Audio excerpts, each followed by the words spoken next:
Après le banger que fut X-Men 97 épisode 8, nous allons parler de Deadpool 3. C'est la journée des X-Men, parce qu'après je vais vous préparer une vidéo sur les détails de l'épisode 8, du Doctor Doom, du Spider-Man. Il y a quelques petits trucs, bien évidemment. Aujourd'hui, on va parler de Deadpool 3, bien évidemment, attention spoiler, on va parler de looks promotionnels qui sont sortis sur des personnages. Alors, je vais pas vous parler de toutes les affiches qu'il y a eu, parce qu'il y en a eu une bonne dizaine qui sont sorties. Elles sont toutes magnifiques, mais c'est pas le sujet d'aujourd'hui, on va parler des arts promotionnels en fait, qui nous dévoilent plusieurs variants de Deadpool et une image en 4K qui est extrêmement stylée et qui me dit qu'ils ont changé la colorimétrie du film à certains moments. Je m'expliquerai après.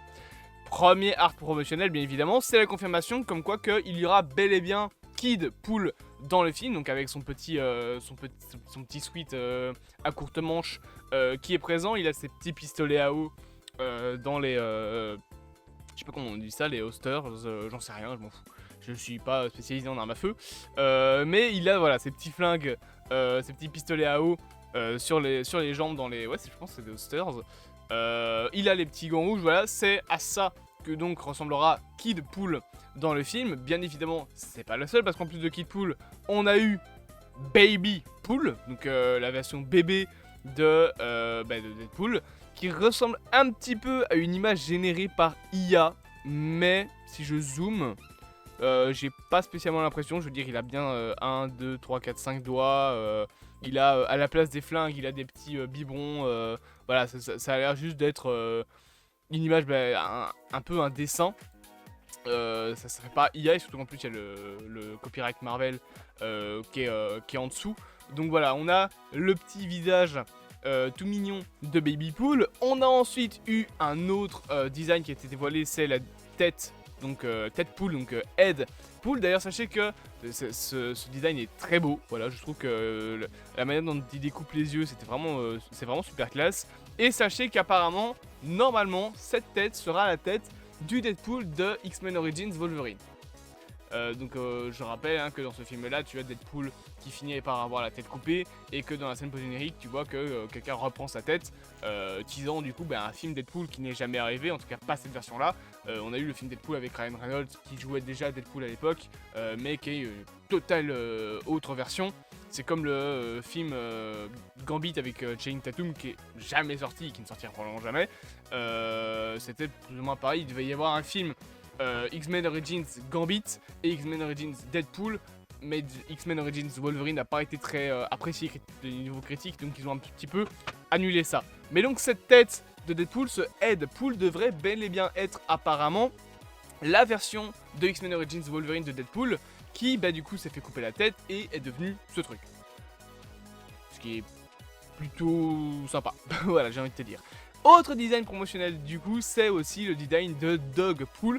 Alors j'avoue que j'ai énormément j'ai énormément de mal, par rapport au chien de Dogpool, je le trouve vraiment moche. Mais après, tu vas me dire, dans les comics, Dogpool est déjà dégueulasse de base. C'est juste que là, avec sa langue, le truc, la langue qui fait la tête de sa tête, quoi. Je sais pas c'est quoi comme race de chien, mais mon dieu, c'est vraiment pas beau. On dirait qu'il s'est pris un mur, le pauvre. Je pense que d'ailleurs, c'est le chien de Ryan Reynolds, mais je suis pas sûr. Mais voilà, on a donc ce petit arts promotionnel de Dogpool qui a aussi été présenté. Donc on a déjà 4 variants de Deadpool qu'on sait qui sont présents dans le film.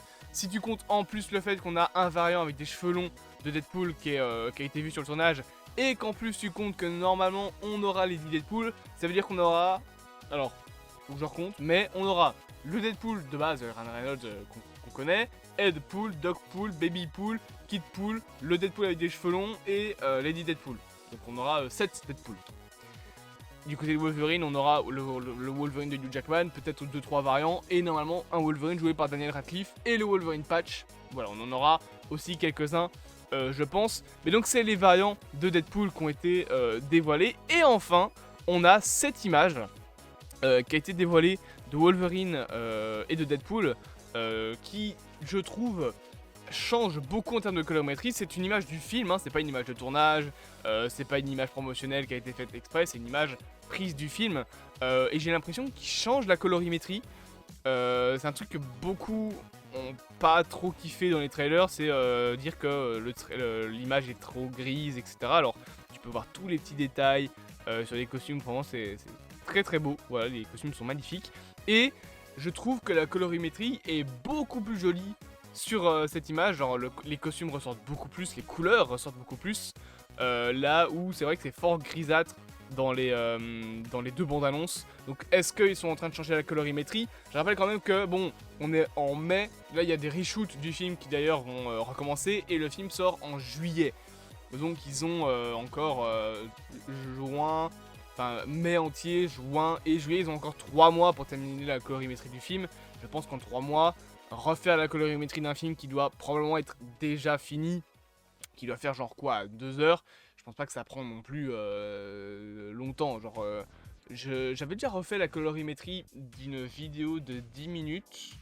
Donc on peut plus ou moins, voilà, on peut plus ou moins dire que c'est un 5% d'un film, 10 minutes. Un peu plus quand même.